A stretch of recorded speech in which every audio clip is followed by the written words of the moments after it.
Again, speaking to the Facebook community on another topic, maybe a little more controversial.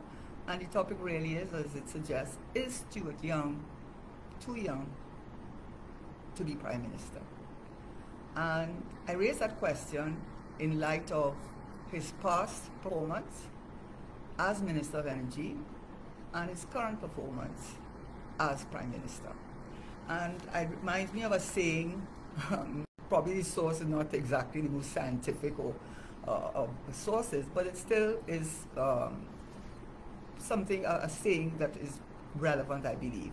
And that is, the best predictor of future behavior is past relevant behavior.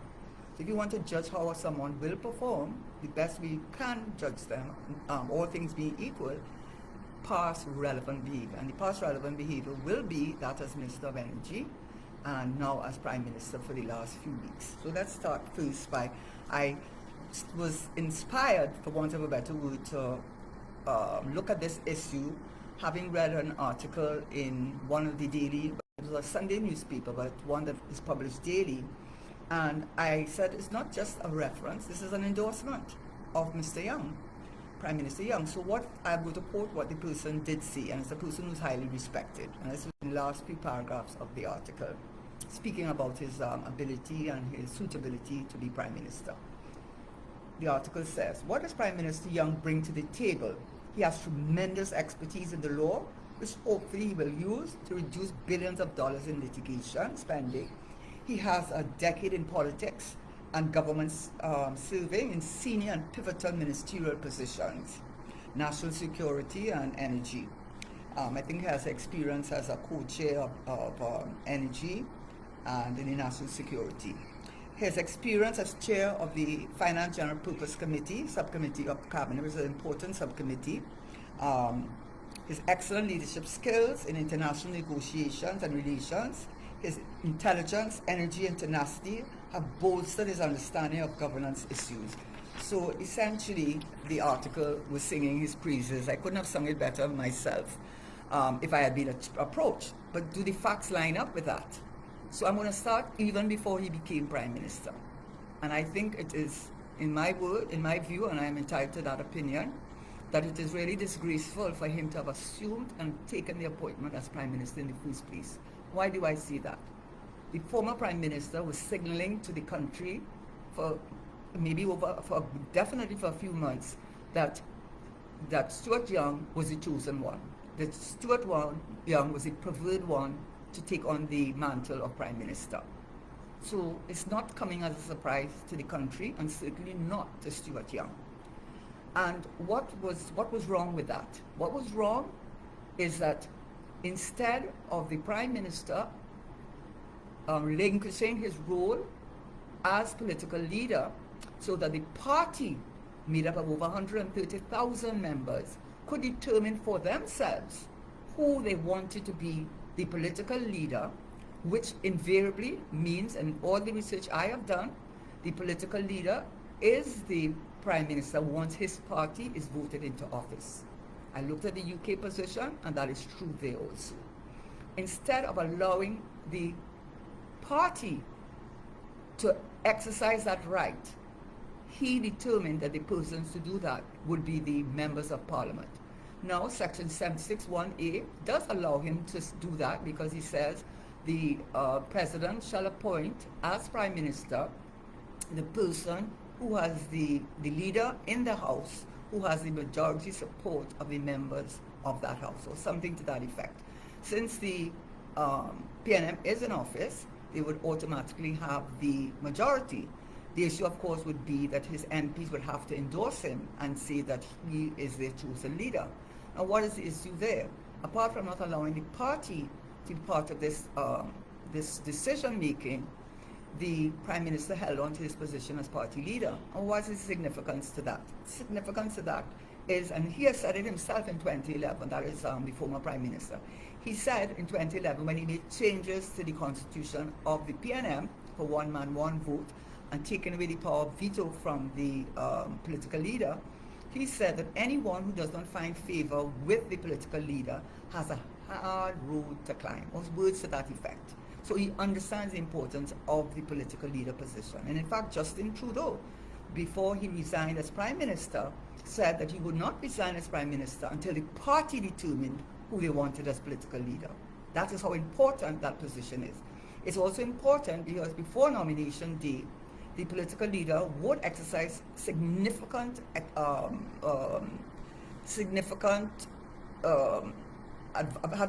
advantage of determining whether or not in practical terms, who will be the MPs for a particular constituency. And he can pull the rug off from any MP who is not willing to endorse Mr. Stuart Young. I was in government, I was in cabinet, and I can assure you, if the Prime Minister had signaled to me that he wanted Stuart Young, I certainly was not going to say anything if I wanted to have a seat in Parliament again. So the fact that, in fact, the General Council, after they gave the impression that it was a unanimous decision in Tobago and took a picture, everybody smiling, the General Council meeting to ratify that decision, which they said the General Council has to ratify it, 9 voted for Penny Beckles and 11 for Stuart Young. And I'm quite confident of those who voted for Stuart Young may have felt that they had no other choice.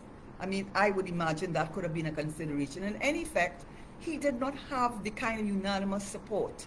He did not have it, and a lot of the MPs would have hanging over their heads, especially the new ones, that if they showed that they did not support him, it would be likely that they would not be, they would be pulled from a constituency and someone else replacing them.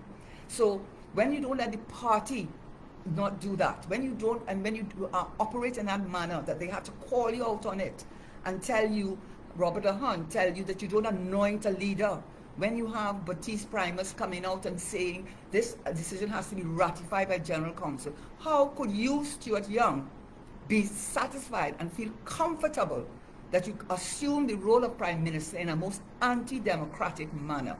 You are a lawyer, I am a lawyer. And it's a fact that we may not, Section 76(1)(a), strictly speaking, may have allowed the political leader and Prime Minister to do what he did. But you look at our Constitution, especially Section 4 of our Constitution, and you see that that decision is so anti-democratic. And you had to have been aware that that decision was being made in that manner. And it does not speak well of you, because it gives the impression that the power and position trump any idea or any thought of going through a democratic process, because I suspect, as we all suspect, that had they done it that way, you would not have been chosen. I'm not quite sure. In fact, when they had if I have to use the last general election as any indicator of 2020 elections, you and the Prime Minister almost tied for the same number of persons of voter turnout in under 50%. 47% of St. Anne's East came out to vote.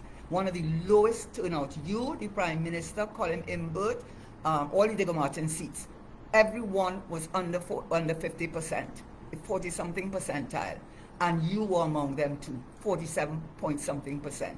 So if that's any indication, I don't think that you would be sitting as Prime Minister had it been taken to the vote, which is the democratic way that the PNM is supposed to function. So that's my first point. The second point, moving on from the your appointment, I think it was on March the 17th, 2025 as Prime Minister. Let's look at your performance, because first you had the full ministry, because you also were an officer, a minister in the Ministry of the Prime Minister, Office of the Prime Minister. But you were given a full ministry in, I think it was in 2018, I think it was August the 6th, 2018, became the Minister of National Security. And how was your performance? Well, we know the murder is one of our major concerns, and the fact that unlicensed guns and all kinds of high projectiles are used in these murders, which appear to be connected with the gang-related warfare, gang-related activity. In 2018, when you came in, but you came in towards the end, so I'll give you that, the murder rate had jumped from 495 to 517. But in 2019, you were Minister of National Security when there was no COVID. You were Minister of National Security for the entire 2019.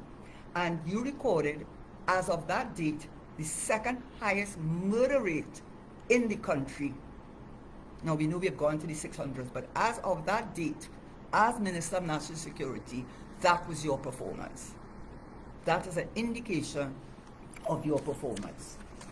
Not only, but if we look at the crime situation, I don't think you can boast that you were able to ameliorate or to lessen the situation with regard to the level of crime in this country and the concerns people had, especially with regard to the explosion of gangs. And as I said, your record in next year, 2020, did fall.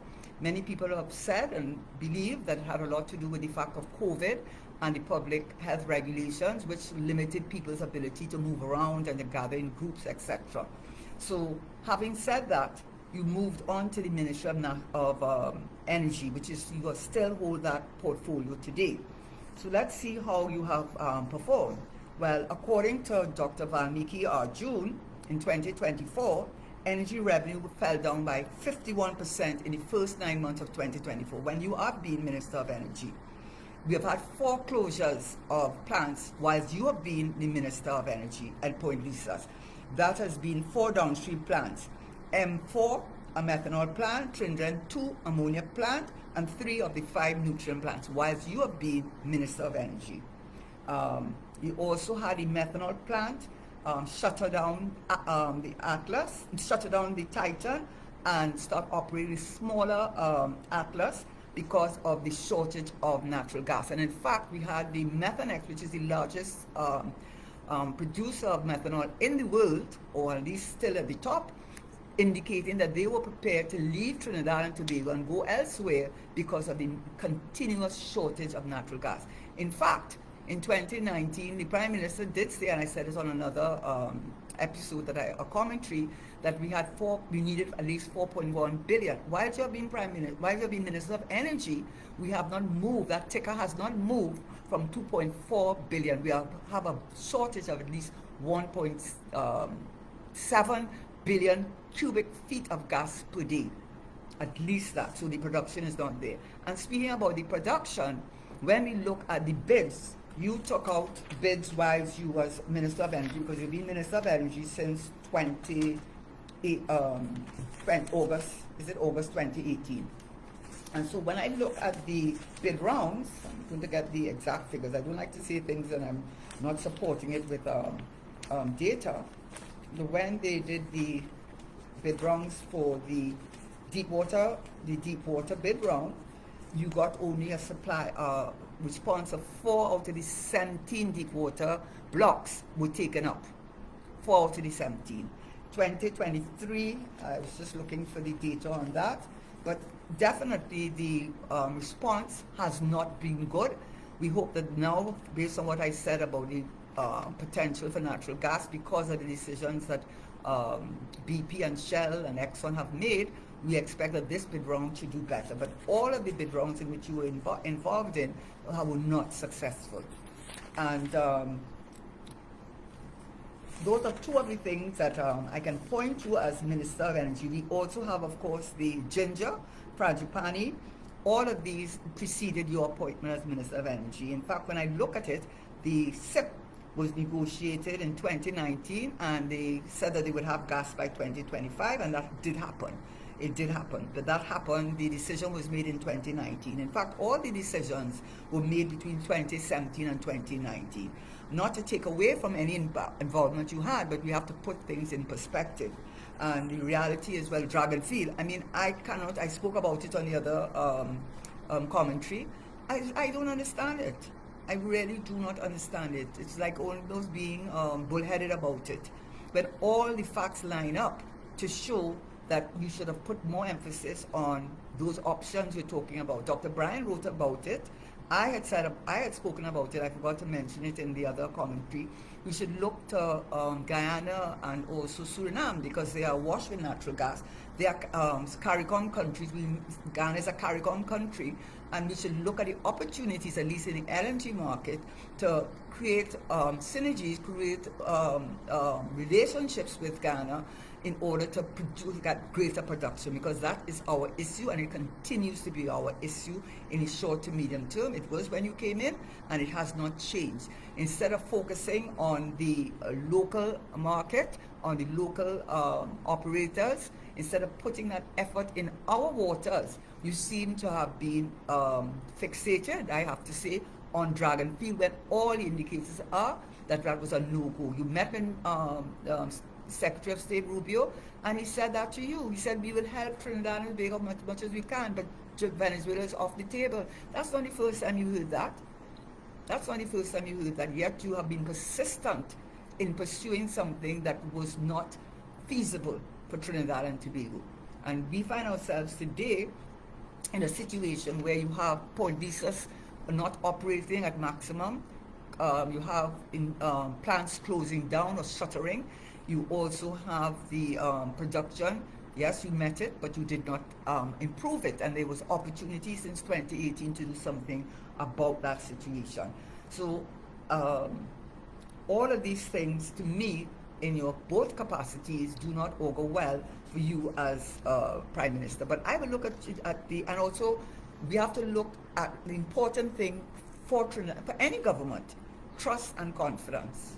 Trust and confidence. If you want people to, and the community and the electorate, to hold strain, to be patient, to understand we're going through a hard time, you don't then agree, as you had to agree, yes, you were not Prime Minister, but you were Prime Minister for one day. And my understanding is it doesn't say how long you have to be Prime Minister. Even if you're Prime Minister for one day, you get that $1 million pension. You can correct me if I'm wrong, but one day after you were made Prime Minister, the next day you had nominations for elections. Something about that does not seem right. The other thing that we have to look at is the Train 1. You went on CNN and said to the international community that Train 1 was up and running, when in fact you knew and had to have known for at least a year that Train 1 had been shut down, and yet you represented it as being operational. So I've talked about the Dragonfield, I've talked about the Train 1, and I've talked about the bid rounds which were not successful, especially the deep water, which have gone back into in this year, and hopefully it will have better results. But let's see how you have done, how you have fared as being Prime Minister. And you see, with the Prime Minister role, I think it is absolutely critical as Prime Minister that you inspire trust and confidence in the electorate, because we are in for a hard time. I read an article by Joshua C. Mungle, an excellent article written a few days ago, a week and a half ago, saying that when this government, this administration comes to an end, and whether it's re-elected, that's another issue. But whoever forms the new administration is going to inherit a debt of 140 billion TT dollars. 140 billion TT dollars. It's significantly more than the former administration. And we had 10 years to get it right.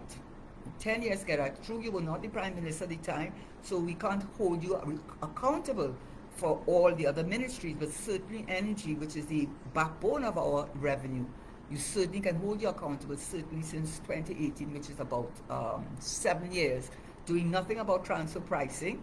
Certainly the Ministry of Finance should have put some pressure on them to do something about that. Now we're hearing another thing that has happened with the bidding for the refinery, instead of the procurement regulator being the one to send out to oversee those bids, which is why we have that legislation for transparency, accountability, and value for money. And it is not one of the exceptions under Section 7. But instead of the procurement regulator, Ms. Khan has even said she's not quite sure what her role is with the procurement of the refinery lease. And we have been told that the preferred bidder now is Oando Oil. Oando Oil has been taken off the Johannesburg Stock Exchange. It has been taken off the Nigeria Stock Exchange. They were taken off because they were told on the basis that they were given an extended period to publish their 2022 audited accounts, and have yet to do that to date. One of the daily newspapers wrote an article about Oando and how they have failed to to get their audited accounts, and they've been taken off stock exchanges. Isn't that something to worry about?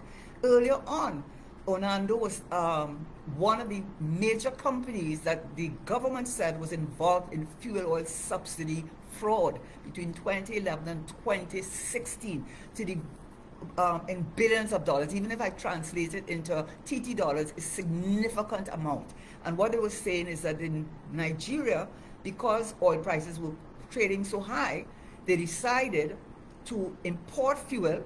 Sounds familiar? Import fuel into Nigeria and give the subsidy to the firms or the industries, the companies that brought in the fuel from abroad. And that company was one of them, along with many others, but it was one of them that was charged with fuel subsidy fraud, which they have denied. But that is a matter of concern, and to think that that is the preferred bidder, I would suggest, Mr. Prime Minister, that you put a stop on that whole procurement process. And you know why it is not before the procurement regulator? Because you had to pass an amendment to the Procurement Act, which deals with public goods and services, and of course what was not included was real estate. So Section 58 was amended to include sale of real estate, which the refinery falls into that category. And so it provided that the procurement regulator could exercise her powers or authority over the sale of any real estate, which included the refinery. But guess why she hasn't? Because since 2016, when that amendment was made, the regulations under Section 58(2) have yet to be passed. And when they had a joint select committee meeting, or one of those meetings, the permanent secretary from the Ministry of Finance very recently was asked why the regulations have not been passed, because without the regulations, she doesn't have the power. That's the same thing they did years ago with even enforcing the Procurement Act, because the regulations were not passed. So when the permanent secretary was asked why the regulations have not been passed, she said it's not because cabinet does not approve it, it's just we haven't done it as yet. This is 9 years later. 9 years later, it is unacceptable that something as important to our country, particularly now, should be left to a group of persons instead of the procurement regulator, whose job is to oversee those kinds of contracts. So I suggest, if you want to have the trust and confidence of people, I suggest you put a full stop on that. The other thing, AV drilling. Yes, you were not there when the AV drilling was sent to arbitration, but you were the Minister of Energy. You were the Minister of Energy when the decision was made against the advice of Senior Counsel Deborah Peake. She advised that the government not accept the arbitration decision, which was to say that they found no fault basically with AV drilling. Remember that scandal where they were allegedly claiming for oil, which they did not deliver, and they had a number of reports that supported that. And she said there was misconduct by the arbitrators. That's a very strong language to use. And she also said that not only misconduct, but they did not use the proper standard of proof. You know, they did not use the proper standard proof. They used the criminal standard proof, which is a much higher standard than the arbitration standard that is provided for in the arbitration rules. And she strongly advised the government to challenge the arbitration and go to the High Court, which would have ended up in the Privy Council like the Auditor General. You know what I mean? And what happened? You were there in June. So the head of Heritage said it's not his decision to make. You were the Minister of Energy, and you decided whether you got instructions from the Prime Minister. I don't know whether it was I can't say, but you were the Minister of Energy, and you decided not to pursue it. Not to pursue something which the Senior Counsel, Deborah Peake, had recommended very strongly in an 18-page opinion that the government challenged the decision of the arbitrators. So that's something that you have under your belt. Another thing you have under your belt is the mining license. The court, you are an officer of the court. I am a lawyer, you're a lawyer. You owe a duty to your client, but the duty, or the most important duty, for want of a better word, is your duty as an officer of the court. The court made a ruling against Alan Warner, who is a good friend, it's not a secret, a good friend of the former Prime Minister, was mining without a license, illegal quarrying at a site on Waterloo Road. It went to court.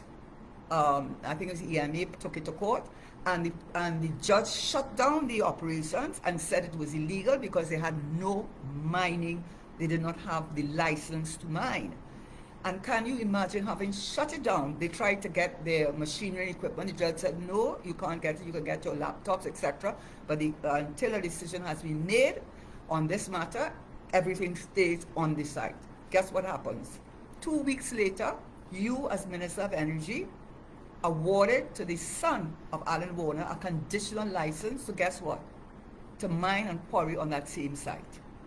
That's not disgraceful to you? It sounds disgraceful to me. And what is going on in Tobago? Allegedly, I read it in the papers, that illegal quarrying is going on in Tobago.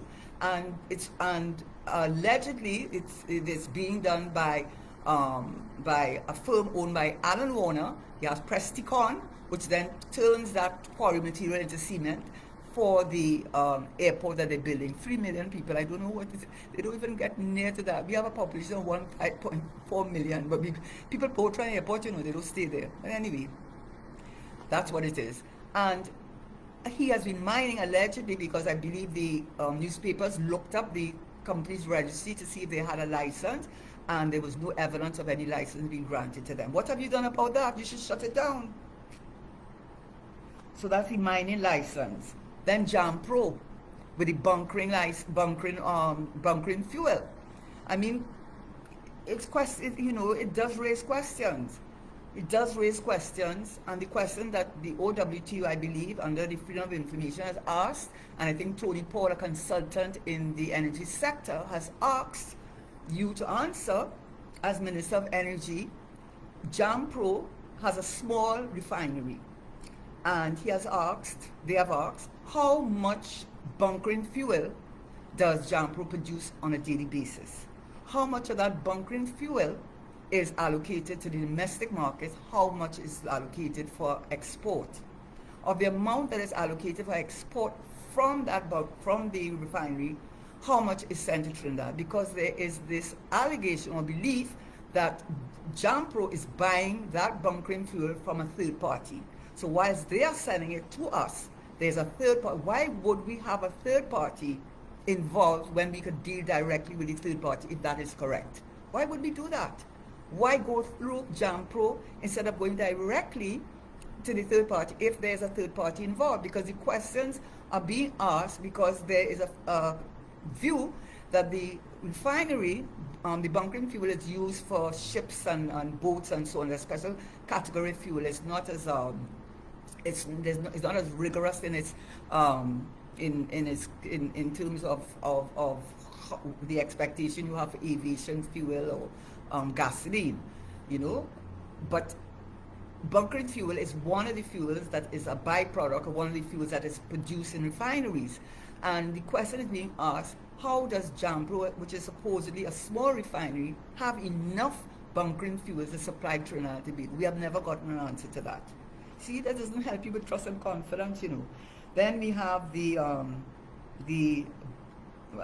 PARIA Commission Inquiry. Dennis Morrison, who has died, God rest his soul, brilliant man. He was chairman of the Council of Legal Education. I was an employee of the council. He was Justice of Appeal in Jamaica. He came first in law school, the first person to get all A's at the law school in Jamaica, Norman Manley. Brilliant man, a gentleman, highly respected. He had to resign from it. He obviously was ill. And another Jamaican, QC, because they are still not a republic as yet, QC took over that position. And then he was very strong. I've read the report several times, and it is very clear, two things. One, he said the nature of the contract that that PARIA entered into, is it not PARIA? Not PARIA, the Exploration and Heritage. No, it's not Heritage, you know, it's PARIA, it's PARIA. It's PARIA because Newman Brown is the head of PARIA, the chairman of PARIA. So it would be PARIA. It's PARIA, what am I saying?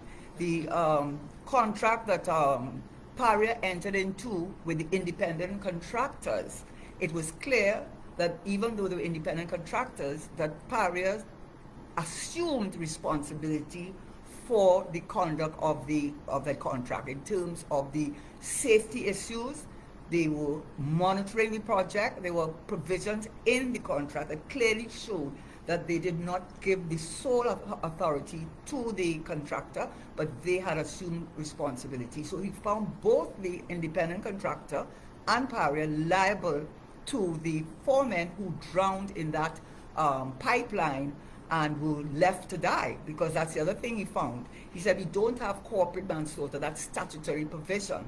So it is given, it's not in the legislation, but he said it was only Paria that was responsible for the death of those foremen by failing, at that point in time in any event, by failing to try to rescue them from that pipeline.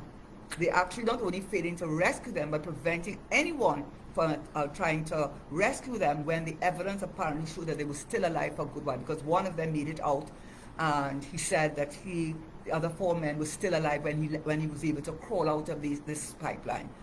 And yet, this is what happened a few years back, and the way he said it in his report, he talked about it. He said the way the family was treated, have them out in the sun and rain under a shed, not giving them any information. I don't think they gave them anything to eat, or whatever they gave them was very little. They treated them with scant regard.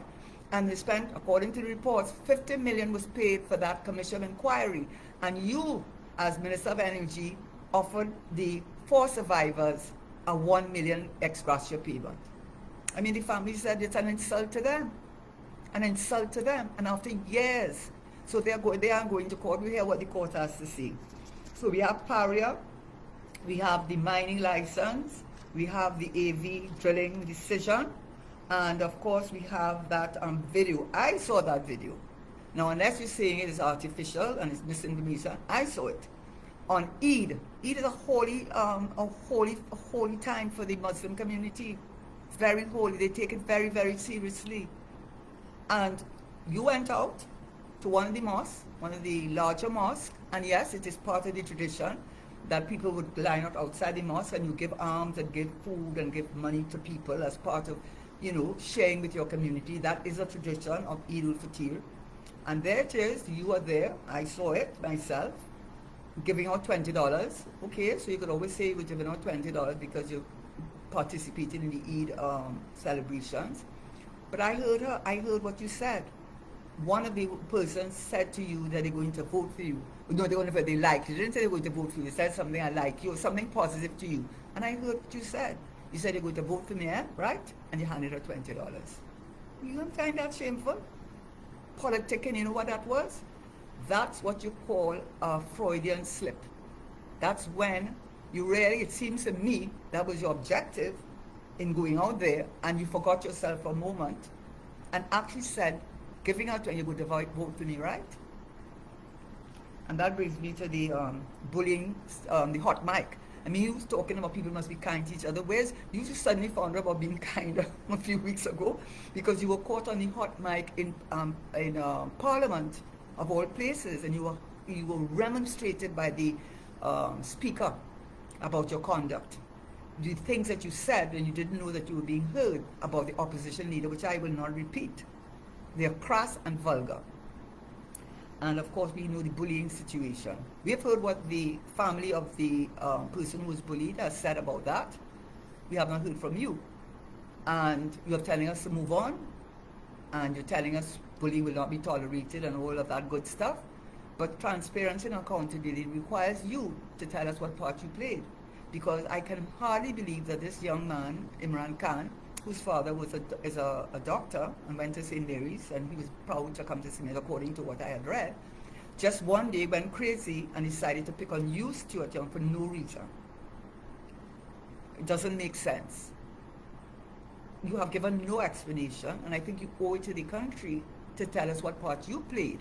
And why was he alone punished, and why weren't you punished? Because according to the report, he didn't only call out your name, but a number of people who apparently had made his life very uncomfortable, to say the least. Now, if that is not true, let us know what the truth is. But if it is true, then why was he alone punished? If what he said is true, you should have been punished, you and your colleagues. Why should he be the only person to be punished in whatever way he was punished? So that Be Kind talk that you're giving now is of recent vintage. I can't remember you speaking like that before. So those are some of the areas in which, as Prime Minister and as Minister of Energy, that one has to ask the question, really and seriously, is Stuart Young too young to be Prime Minister? Thank you everyone for listening.